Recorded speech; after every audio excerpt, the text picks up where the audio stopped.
Hello மக்களே, எப்படி இருக்கீங்கோ? எல்லாரும் நல்லா இருக்கீங்களா? Happy women's day. Happy women's day. இன்னைக்கு போட்டவங்க இந்த வீடியோவை முடியுமான்னு தெரியல. Happy women's day belated in advance, எப்படி வேணாலும் சொல்லுவேன். ஓகே, என்னென்னா லாஸ்ட் டைம் அப்லோட் பண்ண வீடியோவில் நான் வந்துட்டு தம்ப்நெயில் வேறு உள்ளே இருக்கிற வீடியோ வேறு அந்த மாதிரி அப்லோட் பண்ணியிருந்தேன். அதுக்கு உங்களுக்கு என்டர்டெயின்மெண்ட் ஆயிடுச்சுல்ல? It's okay. அது காரணம் அப்படியாவது நீங்க நம்ம வீடியோ பார்த்தீங்கல்ல, சாரி, தேங்க்யூ. அதுக்கான காரணம் என்னன்னா, சாரி, எனக்கு சரியான ஃபீவர், உடம்பு முடியாமல் அப்படியே படுத்தே இருந்தேன். வீடியோஸ்லாம் ரெடி பண்ணி வச்சுட்டேன், ஆனால் தம்ப்நெயிலும் ரெடி பண்ணிட்டேன். நான் அப்லோட் பண்ணும்போது அந்த உடம்பு முடியாத இடத்துல படுத்துக்கிட்டே தான் பண்ணேன், எல்லாத்தையும் மாற்றி மாற்றி பண்ணிட்டேன். ஸோ இனிமேல் அந்த தப்பு வராமல். And thank you very much. நல்ல கமெண்ட்ஸ் போடுறீங்க, எங்கள் ரியாக்ஷன் பிடிச்சிருக்கு என்று சொல்கிறீங்க. Thank you very much. இன்னும் கமெண்ட்ஸ் போடுங்க, நம்மளை மோட்டிவேட் பண்ணுங்கள். நடுவில் நிறைய வேண்டாத கமெண்ட்ஸும் நம்ம பார்க்குறோம். It's okay. ஒரு 100 கமெண்ட்ல ஒரு 2 கமெண்ட் மோசமாக இருந்தால் இட்ஸ் ஓகே. கண்டிப்பாக. Okay okay, thank you very much. இன்னும் நம்ம இன்றையோட புதிய வீடியோ, இன்னைக்கு பண்ண போகிற வீடியோ கொஞ்சம் டிஃப்ரெண்டான வீடியோ. நம்ம எப்பவுமே காமெடி அந்த மாதிரி தான் ரியாக்ட் பண்ணுவோம். இன்னைக்கு ஃபர்ஸ்ட் டைம் நம்ம ஒரு சீரியஸான வீடியோவை ரியாக்ட் பண்ண போகிறோம். இந்த சரவணன் டிகோட்ஸ் சேனலோட கண்டிப்பாக அனைத்து பெண்களும் பார்க்க வேண்டிய வீடியோ அப்படின்னு ஒரு வீடியோ. ஜஸ்ட் ரேண்டமாக நான் வந்து பிக் பண்ணியிருக்கேன், அதை வந்து இன்னைக்கு ரியாக்ட் பண்ணுறோம். சரி, வீடியோக்குள்ள போயிடலாம். Welcome viewers. அது ஆகஸ்ட் 31, 2021 இங்கிலாந்து. 32 வயதான லொரைன் காக்ஸும் அவங்களுடைய ஃப்ரெண்ட்ஸும் யூகேல எக்ஸ்டர் அப்படிங்கிற இடத்துல இருக்க ஒரு லோக்கல் பார்ல ஈவினிங் பார்ட்டி ஒன்ல மீட் பண்றாங்க. ஆக்சுவலா கோவிட் லாக்டவுனுக்கு அப்புறமா லொரைனும் அவங்களுடைய ஃப்ரெண்ட்ஸும் 1 இயர் அப்படிங்கிற ஒரு பெரிய லாங் கேப்புக்கு அப்புறமா மீட் பண்றாங்க. சோ இந்த ஒரு வருஷத்துல அவங்களுடைய லைஃப்ல நடந்த எக்ஸைட்டிங்கான பல விஷயங்களை ஷேர் பண்ணிட்டு ட்ரிங்க்ஸ் எல்லாமே சாப்பிட்டு அந்த ஈவினிங்க ரொம்பவே ஃபன்ஃபுல்லா கழிக்கிறாங்க. அப்படியே நேரம் போக ஆரம்பிக்குது. இப்ப டைம் மிட்நைட் 1:30 ஆகுது. பாரையும் க்ளோஸ் பண்றாங்க. சோ எல்லாருமே அவங்கவுங்க வீட்டுக்கு கிளம்ப ஆரம்பிக்கிறாங்க. அப்ப லொரைனோ, என்னுடைய பேரண்ட்ஸ் வீடு இங்க பக்கத்துல தான் இருக்கு, நான் அங்க போய்க்கிறேன் அப்படின்னு சொல்லி தன்னுடைய ஃப்ரெண்ட்ஸ் கிட்ட சொல்றாங்க. பக்கத்துல அப்படின்னாலுமே ஒரு 4 கிலோமீட்டர் நடக்கணும். இப்ப நேரமுமே மிட்நைட் ஆயிருச்சு அப்படிங்கறதால அந்த ரோடுமே ஆள் நடமாட்டம் இல்லாம காலியா தான் இருக்கு. சோ லொரைன் தனியா நடந்து போக வேண்டாம் அப்படிங்கிறதுக்காக அவங்களுடைய ஃப்ரெண்ட்ஸ் கேப் புக் பண்றேன் அப்படின்னு சொல்றாங்க.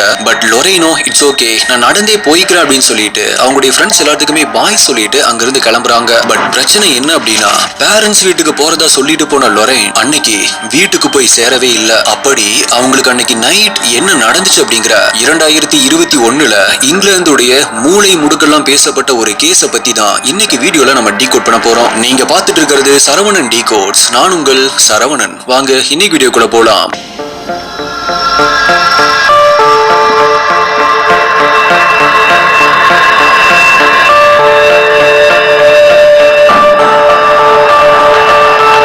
லொரைன் காக்ஸ் இங்கிலாந்துல இருக்கக்கூடிய எக்ஸிடர் அப்படிங்கிற ஒரு சிட்டில வாழ்ந்துட்டு வராங்க. எல்லாருக்கிட்டையுமே சகஜமா ஜாலியா பேசக்கூடிய அவங்களுடைய கேரக்டர், ஃபேமிலி, ஃப்ரெண்ட்ஸ், கொலீக் அப்படின்னு எல்லாராலையுமே ரொம்பவே விரும்பக்கூடிய ஒரு நபரா இருந்தாங்க. 2020 பேண்டமிக்ல உலக நாடுகள் எந்த அளவுக்கு பாதிக்கப்பட்டுச்சு அப்படிங்கிறது நம்ம எல்லாருக்குமே நல்லாவே தெரியும். அதுல ரொம்பவே முக்கியமான ஒண்ணு யூகேவும் கூட. சோ இங்கிலாந்துல போடப்பட்டிருந்த லாக்டவுன் எல்லாமே முடிஞ்சு 2021 பப்ளிக் பிளேசஸ் எல்லாமே ரீஓபன் பண்றாங்க. அப்பதான் நான் இன்ட்ரோல சொன்ன விஷயங்களும் நடக்க ஆரம்பிக்குது. அவங்களுடைய ஃப்ரெண்ட்ஸுக்கு பாய் சொல்லிட்டு அங்கிருந்து கிளம்புறாங்க. ஆனா வீட்டுக்கு போகாதவங்க அதுக்கப்புறம் அடுத்த 2 நாளைக்கு அவங்க ஃப்ரெண்ட்ஸ் அண்ட் ஃபேமிலி கூட வெறும் டெக்ஸ்ட் மெசேஜ் மூலமா மட்டும்தான் பேச ஆரம்பிக்கிறாங்க.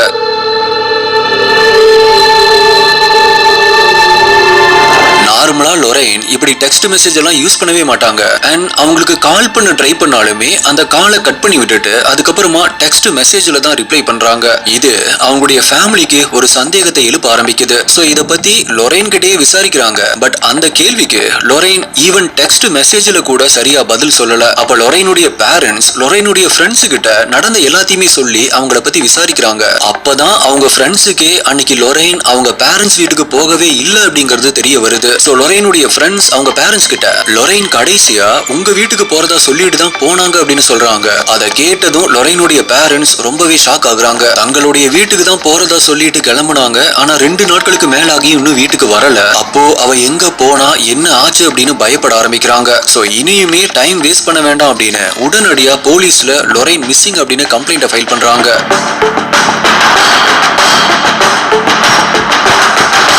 இன்வெஸ்டிகேஷனை ஸ்டார்ட் பண்ண போலீஸ் முதல் வேலையா லொரைன் கடைசியா அவங்க பேரண்ட்ஸ் உடைய வீட்டுக்கு தான் போறதா சொல்லிட்டு போனாங்க அப்படிங்கறதால அவங்க போற வழியில் இருக்கிற சிசிடிவி கேமராஸ் செக் பண்ணா கண்டிப்பா லொரைனை பத்தின டீடைல்ஸ் கிடைக்கும் அப்படின்னு அதை செக் பண்ண ஆரம்பிக்கிறாங்க. அப்படி செக் பண்றப்ப சரியா அதிகாலை 2 மணிக்கு லொரைன் எக்ஸிட்டர்ல இருக்கிற ஹை ஸ்ட்ரீட் அப்படிங்கிற ஒரு இடத்துல நடந்து போறது ரெக்கார்ட் ஆயிருக்கு. அதுக்கப்புறம் கொஞ்ச நேரம் கழிச்சு ஒரு நபர் லொரைனுக்கு பின்னாடி நடந்து போறது கேமரால ரெக்கார்ட் ஆயிருக்கு. ஆரம்பத்துல அந்த நபர் ஜஸ்ட் லொரைனுக்கு பின்னாடி நடந்து போறான் அப்படின்னு தான் போலீஸும் நினைச்சாங்க. பட் தொடர்ந்து அந்த ஃபுட்டேஜை பார்க்கும்போது தான் அவன் லொரைனுக்கு பின்னாடி நடந்து போகல, லொரைனை ஃபாலோ பண்றான் அப்படிங்கிறது தெரிய வருது. கண்டினியூஸா ஒரு 2 கிலோமீட்டர் தூரம் அவன் லொரைனை ஃபாலோ பண்றத சிசிடிவி காட்டுது. லொரைன் அவங்களுடைய பாக்கெட்ல கையை வச்சுட்டு நடந்து போற ஸ்டைல் அவங்க எந்த விதமான நர்வஸ்னஸும் இல்லாம ரொம்பவே கேஷுவலா இருக்காங்க அப்படிங்கறத வெளிப்படுத்துது. which means ஸ்டில் அவங்களுக்கு தன்னை ஒருத்தன் ஃபாலோ பண்றான் அப்படிங்கறதே தெரியல.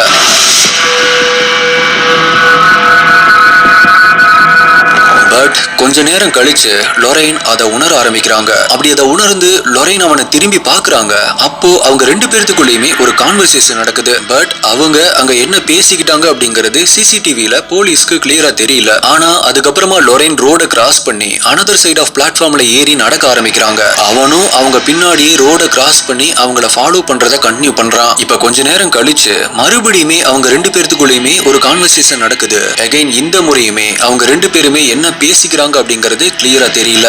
பட் இந்த முறை அவங்க 2 பேருமே பேசிக்கிட்டதுக்கு அப்புறமா பின்னாடியே ஃபாலோ பண்ணிட்டு போனா இல்லையா, அவன் லொரைனுடைய ஷோல்டர்ல கைய போட்டுட்டு ஆப்போசிட் டைரக்ஷன்ல, அதாவது இவங்க 2 பேருமே எங்கிருந்து வந்தாங்களோ அந்த பக்கமே திரும்பி போக ஆரம்பிக்கிறாங்க. லொரைன் அவன் கூட விரும்பி தான் போறாங்களா இல்ல அவன் வற்புறுத்தி கூட்டிட்டு போறானா அப்படிங்கிறது போலீஸ்க்கு கிளியரா தெரியல. பட் லொரைன் நடந்து போற விதத்தை பார்க்கும் பொழுது அவங்க ஸ்டெடியா இல்ல அப்படிங்கறத மட்டும் போலீஸ் புரிஞ்சுக்கிறாங்க. கடைசியா அவங்க 2 பேருமே அந்த ஹை ஸ்ட்ரீட் உடைய எண்டுக்கு போய் ஒரு டேர்னிங்ல திரும்புறது சிசிடிவில காட்டுது.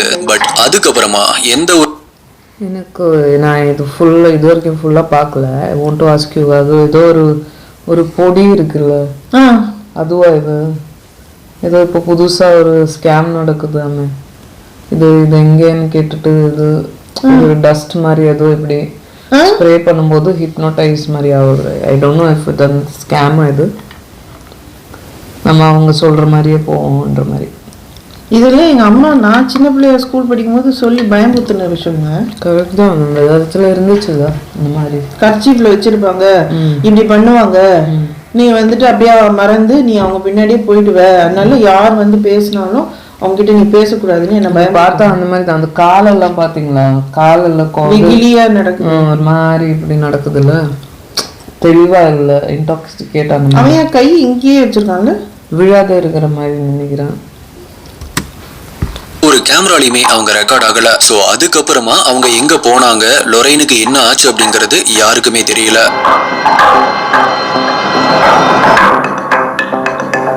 இப்ப போலீஸ்க்கு லொரைனை கண்டுபிடிக்கிறதுக்கு இருக்கிறது ஒரே ஒரு க்ளூ தான். அதை நான் சொல்லணும்னு அவசியம் இல்ல, உங்களுக்கே தெரிஞ்சிருக்கும். எஸ், அந்த சிசிடிவி ஃபுட்டேஜ்ல லொரைன் கூட இருக்கிற அந்த நபர். சோ அவனை பிடிச்சா இவங்களுடைய எல்லா கேள்விகளுக்குமே பதில் கிடைச்சிரும் அப்படின்னு போலீஸ் அவனை கண்டுபிடிக்கணும் அப்படின்னு முடிவு பண்றாங்க. பட் இதுக்காக அவங்க தனியா இன்னொரு இன்வெஸ்டிகேஷனை பண்ணல. பிகாஸ் அவன் எங்க இருக்கான் அப்படிங்கிறதுக்கான பதில் இவங்க பார்த்த அந்த ஃபுட்டேஜ்லயே இருந்துச்சு. அந்த சிசிடிவி ஃபுட்டேஜை செக் பண்ணதுல அவன் லொரைனை அந்த ஹை ஸ்ட்ரீட்ல இருக்கிற ஒரு கெபாப் ஷாப்பை கிராஸ் பண்ணும்போது தான் அந்த ஷாப்பில் இருக்கிற பில்டிங்ல இருந்து வெளியே வந்து அதுக்கப்புறமா தான் அவங்கள ஃபாலோ பண்ண ஆரம்பிச்சிருக்கான். சோ கண்டிப்பா அவன் அந்த பில்டிங்ல தான் இருக்கணும் அப்படிங்கறத புரிஞ்சுக்கிட்ட போலீஸ் அந்த இடத்துக்கு போறாங்க. அப்படி அந்த இடத்துக்கு போன போலீஸ் அங்க ஒரு 22 வயசு பையனை பாக்குறாங்க. அவனுடைய அப்பியரன்ஸை பார்க்கும் பொழுதே ஃபுட்டேஜ்ல லொரைன் கூட இருந்தது இவன் தான் அப்படிங்கறத புரிஞ்சுக்கிறாங்க. சோ அவன் கிட்ட லொரைன் உங்களுக்கு தெரியுமா அப்படின்னு விசாரிக்கிறாங்க. லொரைனை இவன் ஃபாலோ பண்ணது, கடைசியா அவங்கள கூட்டிட்டு போனது, இது எல்லாத்தையுமே ஆல்ரெடி ஃபுட்டேஜ்ல போலீஸ் பார்த்துட்டாங்க அப்படிங்கறது தெரியாம அவன் இது வரைக்குமே அப்படி யாரையுமே நான் பார்த்ததே இல்ல அப்படின்னு சொல்றான். அப்படி அவன் சொன்ன அடுத்த செகண்ட்லயே போலீஸ் அவனை அரெஸ்ட் பண்றாங்க. அண்ட் அவனுடைய வீடு முழுவதுமே செக் பண்ண ஆரம்பிக்கிறாங்க. அப்போ அவனுடைய கிச்சன்ல இருந்து லொரைனுடைய ஏடிஎம் கார்டு, டிரைவிங் லைசன்ஸ், லொரைனுடைய bag, dress, phone and SIM card அப்படின்னு எல்லாமே கண்டுபிடிக்கப்படுது. அண்ட் ஃபைனலா காணாம போன லொரைனும் அங்க கண்டுபிடிக்கப்படுறாங்க. எஸ், அங்க ஒரு குப்பை தொட்டிக்குள்ள துண்டு துண்டா வெட்டப்பட்ட ஹியூமன் ஆர்ம்ஸ் அண்ட் லெக்ஸ் கண்டுபிடிக்கிறாங்க.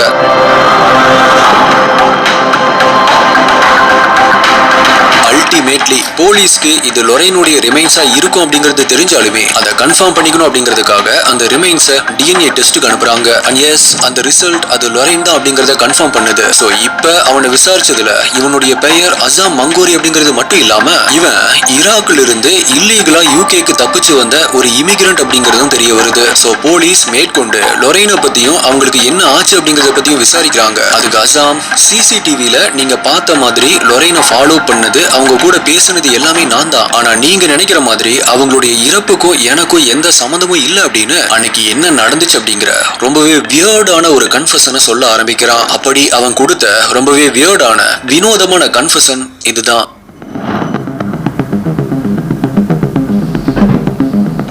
ஆகஸ்ட் 31ஆம் தேதி. அப்ப டைம் கரெக்டா அதிகாலை 2 மணி இருக்கும். நான் என்னுடைய வீட்ல இருந்து வெளியே வந்துட்டு இருந்தேன். அப்போ லொரைன் என்னுடைய வீட்டை கிராஸ் பண்ணி போறத பார்த்தேன். அப்ப அவங்க கிட்ட பேசலாம் அப்படின்னு தோணுச்சு. பட் அவங்க எனக்கு ரெஸ்பான்ஸ் பண்ணுவாங்களா அப்படிங்கிற ஒரு சின்ன தயக்கம் இருந்துச்சு. சோ அந்த தயக்கத்தோடவே அவங்கள அப்ரோச் பண்ணேன். பட் நான் நினைச்சதுக்கு ஆப்போசிட்டா அவங்க என்கிட்ட ரொம்பவே ஃப்ரெண்ட்லியா பேசினாங்க. அது எனக்கு ரொம்பவே பிடிச்சிருந்துச்சு. அப்ப அவங்களை என்னுடைய வீட்டுக்கு இன்வைட் பண்ணலாம் அப்படின்னு தோணுச்சு. சோ அத அவங்க கிட்ட சொன்னேன். அவங்களுமே அதுக்கு ஓகே சொல்லி என் கூட வந்தாங்க. நானும் லொரைனும் என்னுடைய பிளாட்டுக்கு வர்றதுக்கு முன்னாடியே ஒரு புதர் பக்கத்துல இன்டிமேட்டா இருந்தோம். அப்படி நாங்க இன்டிமேட்டா இருந்ததை என்னுடைய மொபைல்ல நான் ரெக்கார்டும் பண்ணிக்கிட்டேன். அதுக்கு காரணம் நாளைக்கு என் மேல தப்பான கிளைம் வந்துடக்கூடாது அப்படிங்கிறதுக்காக தான். அதுக்கப்புறமா பிளாட்டுக்கு வந்து 2 பேருமே சேர்ந்து நிறைய ட்ரிங்க்ஸ் குடிச்சோம். கூடவே மியூசிக் கேட்டோம். 2-3 முறை இன்டிமேட்டாவும் இருந்தோம். அப்பதான் லொரைன் அவங்களுடைய பாக்கெட்ல இருந்து ஒரு பிளாக் கலர் சப்ஸ்டன்ஸ் எடுத்து அதை ஸ்மோக் பண்ண ஆரம்பிச்சாங்க. இங்க இருந்துதான் நடக்க கூடாதது எல்லாமே நடக்க ஆரம்பிச்சது அப்படின்னு அதை சொல்ல ஆரம்பிக்கிறான்.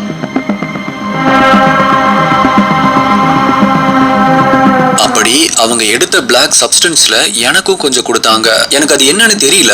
பட் அதை ஸ்மோக் பண்ணதுக்கு அப்புறமாவே என்னுடைய தலை எல்லாமே சுத்த ஆரம்பிச்சது. அப்ப அதை கண்ட்ரோல் பண்ண முடியாம நான் அப்படியே என்னுடைய பெட்ல மயங்கி விழுந்துட்டேன். கொஞ்ச நேரம் கழிச்சுதான் எனக்கு கான்சியஸ் வந்துச்சு. அப்ப எந்திரிச்சு பார்க்கும்போது எனக்கு பக்கத்துல லொரைன் மூச்சு பேச்சு இல்லாம மயக்கத்துல இருந்தாங்க. சோ நான் கிட்ட போய் அவங்களுடைய பல்ஸை செக் பண்ணப்ப அவங்களுடைய உடம்புல சுத்தமா பல்ஸே இல்ல. அதை பார்த்ததுமே பதறி போய் அவங்களுக்கு CPR பண்ண ட்ரை பண்ணேன். பட் எவ்வளவு ட்ரை பண்ணியுமே அவங்க எந்திரிக்கவே இல்ல. அதை பார்த்ததுமே எனக்கு ரொம்பவே பயம் வந்துருச்சு. அப்பதான் லொரைனுடைய வாயிலிருந்து ஸ்பைடர் வர மாதிரி நிறைய இல்யூஷன்ஸ் வர ஆரம்பிச்சது. அதை பார்த்து பயந்து அந்த ஸ்பைடர் வர்றதை தடுக்கணும் அப்படின்னு ஒரு T-ஷர்ட்டை எடுத்து அவங்களுடைய வாயில வச்சு அடைச்சது மட்டும்தான் எனக்கு ஞாபகம் இருக்கு. அதுக்கப்புறமா மறுபடியுமே நான் அன்கான்சியஸ்க்கு போயிட்டேன் அப்படின்னு சொல்றான்.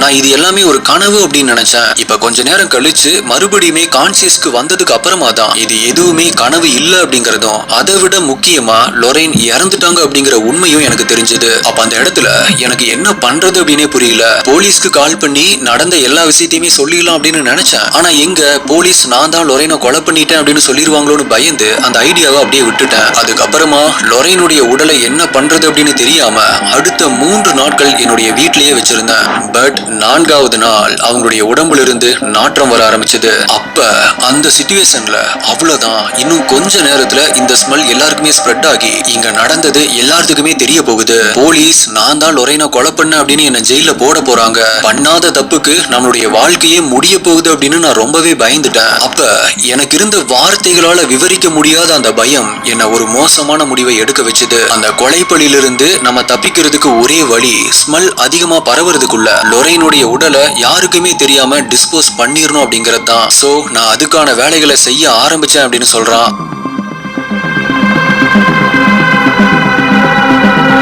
இப்ப அதுக்கப்புறமா அவங்களுடைய உடலை துண்டு துண்டா வெட்டி கை கால்களை என்னுடைய வீட்டுக்கு பின்னாடி இருக்கிற குப்பை தொட்டிலையும் அவங்களுடைய டோர்சோவையும் தலையும் ஒரு பேக்ல போட்டுட்டு ஆலிவே அப்படிங்கிற இடத்துல ஆள் நடமாட்டமே இல்லாத ஒரு இடத்துல தூக்கி போட்டுட்டேன். லொரைனுடைய உடலை வெட்டணும் அப்படின்னு நினைச்ச அடுத்த நிமிஷத்துல இருந்தே அதை எப்படி பண்ண போறோம் அப்படிங்கிற பயத்துல அகைன் எனக்கு இல்யூஷன்ஸ் வர ஆரம்பிச்சது. இன்ஃபேக்ட் அவங்களுடைய உடலை வெட்டும் போது கூட என்னுடைய கண்ணுக்கு ஒரு பெரிய சைஸ் சிகரெட்டை வெட்டுற மாதிரி தான் தோணுச்சு.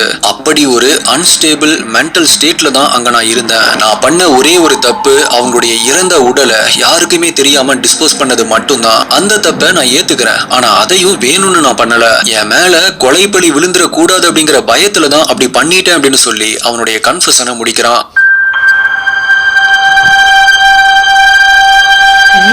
இப்ப இந்த கேஸ் கோர்ட்டுக்கு கொண்டு வரப்படுது. கோர்ட்ல அசாம் அவனுடைய தரப்புல இருக்கிற கதையை சொல்லி லொரைனுடைய இறப்புக்கும் எனக்கும் எந்த சம்பந்தமும் இல்ல, நான் ஒரு இன்னசென்ட் அப்படின்னு சொல்றான். இப்ப ப்ராசிக்யூட்டர்ஸ் தரப்புல இருக்கிற வாதங்கள் கேட்கப்படுது. ப்ராசிக்யூட்டர்ஸ் அசாமுடைய கன்ஃபெஷனை டோட்டலா மறுக்கிற விதமா அவன் சொன்ன அந்த கன்ஃபெஷன் முழுக்க முழுக்க ஒரு கதை, ஒரு ஃபால்ஸ் ஸ்டேட்மெண்ட் அப்படின்னு சொல்லி அதை நிரூபிக்க ஒண்ணுக்கு பின் ஒன்னா வரிசையா ஆதாரங்களை அடுக்க ஆரம்பிக்கிறாங்க. அதுல முதல் ஆதாரமா அவங்க முன்வைக்கிறது லொரைனுடைய டாக்ஸிகாலஜி ரிப்போர்ட். அசாம் இன்வெஸ்டிகேஷன்ல நானும் லொரைனும் ஒரு பிளாக் கலர் அன்னோன் சப்ஸ்டன்ஸை கன்சியூம் பண்ணோம். அதுக்கப்புறமா தான் அவங்க மூச்சு பேச்சு இல்லாத நிலைமைக்கு போனாங்க அப்படின்னு சொன்னா இல்லையா. பட் லொரைனுடைய டாக்ஸிகாலஜி ரிப்போர்ட்ல அவங்களுடைய உடல்ல அப்படி எந்த ஒரு சப்ஸ்டன்ஸும் இருந்ததா எந்த இடத்துலயுமே மென்ஷன் பண்ணவே படல. அவங்களுடைய இரண்டாவது ஆதாரம் அசாம் அவனுடைய கன்ஃபெஷன்ல லொரைன் இறந்ததுக்கு அப்புறமா ரொம்பவே பயத்தோடையும் பதட்டத்தோடையும் இருந்தேன். அந்த பயம்தான் அவங்களுடைய இறந்த உடலை யாருக்கும் தெரியாம டிஸ்போஸ் பண்ணணும் அப்படிங்கிற எண்ணத்தை எனக்கு கொடுத்துச்சு அப்படின்னு சொல்லியிருப்பான். ஆனா லொரைன் இறந்த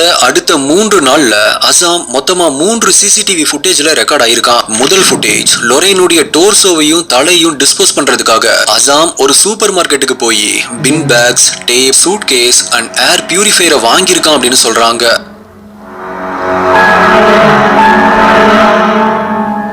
அப்படி அந்த பொருட்களை வாங்கும் பொழுது அந்த சூப்பர் மார்க்கெட்ல இருந்த கேமரால ரெக்கார்ட் ஆனது. ரெண்டாவது ஃபுட்டேஜ் லொரைனுடைய வெட்டப்பட்ட கை கால்களை அவனுடைய வீட்டுக்கு பின்னாடி இருக்கிற குப்பை தொட்டியில போய் போடும் பொழுது அங்க இருக்கிற கேமரால ரெக்கார்ட் ஆனது.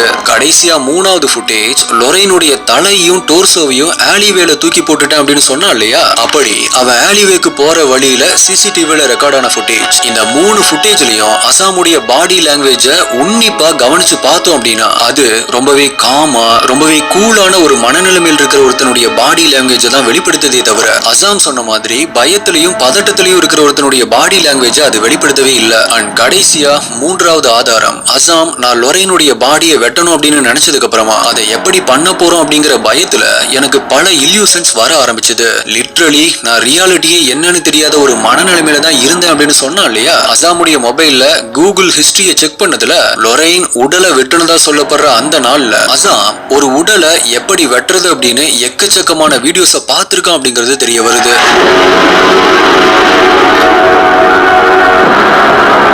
இது எல்லாத்துக்குமே மேல அட்டாப்சி ரிப்போர்ட் படி லொரைனுடைய கை கால்கள் அவங்களுடைய ஜாயின்ஸ்ல இருந்து ரொம்பவே நீட் அண்ட் அக்யூரேட்டா கட் பண்ணப்பட்டிருக்கு. அவங்க முதுகுல இருந்த டேட்டோவும் ரிமூவ் பண்ணப்பட்டிருக்கு. சோ ஒரு உடம்பை வெட்டுறதுக்கு முன்னாடி அது சம்பந்தமான வீடியோஸை பார்த்து அதுக்காக ப்ரிப்பேர் ஆகுறது, ரொம்பவே அக்யூரேட்டா உடல் பாகங்களை ரிமூவ் பண்றது, அப்படி இவன் தூக்கி போடுற அந்த உடல் பாகங்களை யாருமே ஐடென்டிஃபை பண்ணிடக்கூடாது அப்படிங்கிறதுக்காக கான்சியஸா டேட்டோவை ரிமூவ் பண்றது, இது எல்லாமே சிம்பாலிக்கலி நமக்கு சொல்ல வர்றது என்ன அப்படின்னா இது ரொம்பவே வெல் பிளான்டு மர்டர் அப்படிங்கிறது தான். சோ அன்ஸ்டேபிளான ஒரு மென்டல் ஸ்டேட்ல இருக்கிற ஒருத்தனால இப்படி ஒரு வெல் பிளான்டு மர்டர் பண்றதுக்கெல்லாம் வாய்ப்பே இல்ல. அப்படி இருக்கும் பொழுது அசாம் அன்னைக்கு நான் அன்ஸ்டேபிளான ஒரு மென்டல் ஸ்டேட்ல தான் இருந்தேன் அப்படின்னு சொல்றது முழுக்க முழுக்க ஒரு ஃபால்ஸ் ஸ்டேட்மெண்ட் அப்படின்னு ப்ராசிக்யூஷன் தரப்புல சொல்றாங்க. இப்ப இந்த 2 தரப்பு வாதத்தையும் கேட்டு முடிச்ச ஜூரிஸ் அசாமுக்கு எதிராக முன்வைக்கப்பட்ட ஆதாரங்களை அடிப்படையா வச்சு இது அசாமால பண்ணப்பட்ட ஒரு ப்ரீ பிளான்டு மர்டர் அப்படிங்கறத உறுதிப்படுத்தி கொலை செஞ்சது அதை மறைக்க ட்ரை பண்ணது அப்படின்னு 2 வழக்கின் கீழே அவனுக்கு 20 வருடம் பரோல் இல்லாத கடுங்காவல் தண்டனை வழங்கி இந்த கேஸுக்கு ஜட்ஜ்மெண்ட் கொடுக்கறாங்க. So my dear SDA investigators, இந்த கேஸ் நமக்கு சொல்லி தர லைஃப் லெசன் ஸ்ட்ரேஞ்சர் டேஞ்சர். நம்மளுடைய எத்தனையோ வீடியோஸ்ல இதை நம்ம சொல்லி இருக்கோம். முன்ன பின்ன தெரியாத நபருடைய அறிமுகம் என்னைக்கா இருந்தாலுமே விவரிக்க முடியாத விபரீதங்களை தான் நமக்கு பரிசா தரும் அப்படிங்கறத இந்த கேஸ் இன்னொரு முறை நமக்கு புரிய வச்சிருக்கு. இத நம்முடைய SDA மாதிரி லொரைனும் தெரிஞ்சு வச்சிருந்தாங்க அப்படின்னா அவங்களுக்கு இப்படி ஒரு நிலைமை வந்திருக்காது. சோ இந்த கேஸை பத்தி நீங்க என்ன நினைக்கிறீங்க அப்படிங்கறதையும் அடுத்தது உங்களுக்கு என்ன கேஸ் வேணும் அப்படிங்கறதையும் மறக்காம கீழே கமெண்ட் பண்ணுங்க. உங்களுடைய பெஸ்டான கமெண்ட் அடுத்த வீடியோல வரும். வேற ஒரு வீடியோல மீட் பண்றேன். நன்றி, பாய். இது வந்து சொன்னபடி வெறும் யூகேல மட்டும் இல்லை, எல்லா வேர்ல்டில் எல்லா not only girls even boys யாருக்கும் இது யூஸ்ஃபுல் தான். You should never trust anybody. அப்படி இருக்கு வேர்ல்டு. இவ சொன்ன படியே வச்சுக்கலாம். லைக் அசாம் சொன்னபடி மேபி ஹி வாஸ் இன்டாக்சிகேட்டட். அந்த இன்டாக்சிகேட் மூட்ல ஏதோ பண்ணியிருப்பான் தெரியாம, ஓவர் இன்டாக்சிகேட் ஆகி முன்னாடியே ஃபாலோ பண்ணி வந்திருக்கான். வந்து சும்மா பேசி பார்க்கலாம், என்ன வந்து அவங்க பேசுறாங்களா, ரிப்ளை பண்றாங்களா, நம்மள அட்டென்ஷன் கொடுக்குறாங்களான்னு அவன் ட்ரை பண்ணியிருக்காங்க. நாம ஆக்சுவலி முந்தா நேற்று வீட்டில் இதுதான் டிஸ்கஸ் பண்ணிட்டு இருந்தோம், எப்படி பசங்க எப்படி he doesn't look very old இல்லையா, 20sல இருப்பான், 22-20s. ஸோ அதான் ஒரு பேரண்டிங்கு ஸ்கூலிங்கு எவ்வளோ இம்பார்ட்டண்ட் என்றது இதிலே தெரியுது. ப்ராப்பர் பேரண்டிங் இல்லைன்னா, ப்ராப்பர் ஸ்கூலிங் இல்லைன்னா they will end up doing such things. அவங்களுக்கு சரியான ரூல்ஸ் என்னன்னு தெரியாது, இஸ் இட் ரைட் ஆர் ராங்னு தெரியாது. இவங்க செஞ்சது அவங்களுக்கு எவ்வளோ அசால்ட்டாக சொல்கிறான், நான் பொய்யே பேசுகிறான், he didn't do itன்ற மாதிரி, நான் கொலை பண்ணல, நான் கூட்டிட்டு வந்த சரிதான். அந்த 3 நாள் அவன் யோசிச்சுட்டான் என்ன சொல்லலாம், என்னென்ன பிளான் பண்ற, வீடியோ சர்ச் பண்றான், எப்படி கட் பண்றதுன்னு வீடியோ சர்ச். மேபி அது ஏதோ இதெல்லாம் நடந்துச்சு, but he is trying to hide இல்லையா. After that he wants to escape from there. So அதான் ஸ்கூல் இந்த இவர் ஆக்சுவலாக வெல் செட், நல்ல very good editing and sound recording, explanation wise எல்லாமே கரெக்டாக இருந்து very good. Saravanan T course channel Saravanan அவர்களுக்கு என்னுடைய நன்றிகள் சொல்லிக்கிறேன். உமன்ஸ் டே அதுவும் நாங்கள் இந்த வீடியோ பார்த்தது. ஸோ நிறைய நான் பார்த்துருக்கேன். ஏன்னா மோஸ்ட் ஆஃப் வீடியோஸ் எப்படின்னா பேரண்டிங்கில் தான் வந்து நிற்கும். ஆமாம், லாட் ஆஃப் திங்ஸ் நம்ம சைல்ட்ஹுட் எப்படி இருக்கு. இப்போ நான் இங்கே கொரியாவில் நான்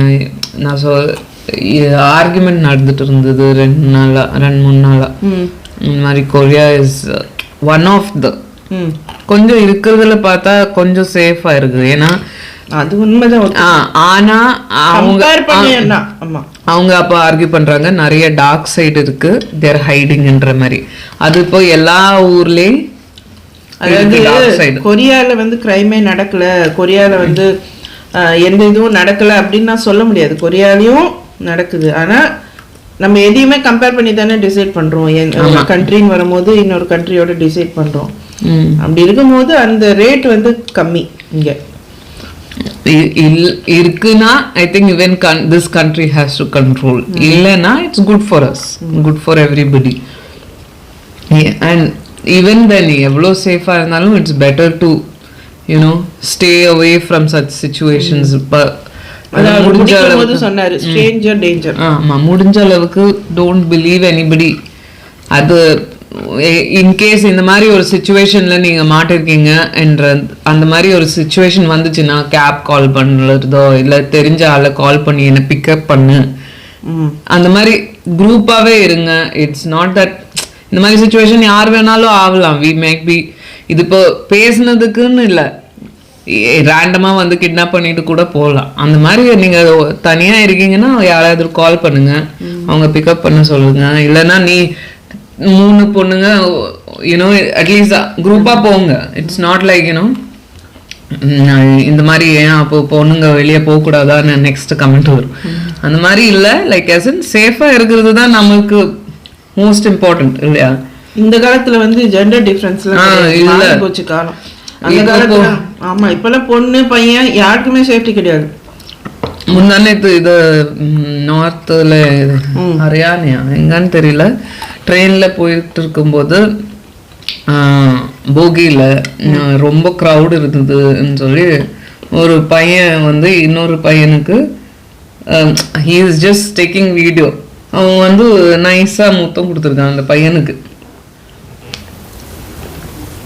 பாத்தீங்களா. அப்போ அவன் சொல்றான், நீங்க என்ன, he got fully shocked. அப்புறம் வீடியோ இது திட்டும்போது he is like வைஃப் பரவாயில்ல என்னன்ற மாதிரி, அந்த ஆளோட வைஃப் எதுக்கு இவ்வளவு சீன் போடுறீங்க இதுக்குன்னு. ஸோ அந்த மாதிரி இப்போ யாருக்கு சேஃப் இல்லை, பொம்பளைக்கு தான் சேஃப்டி இல்லைன்னு எல்லாம் சொல்ல முடியாது. எல்லாருமே ஈக்குவலி டேஞ்சர் தான். அவங்கவுங்க பாதுகாப்பாக அவங்கவுங்க பார்த்துக்கினா நல்லது. வீடியோ நல்லா இருந்தது. Okay, happy women's day. அப்ப அடுத்த வீடியோல பார்க்கலாம்.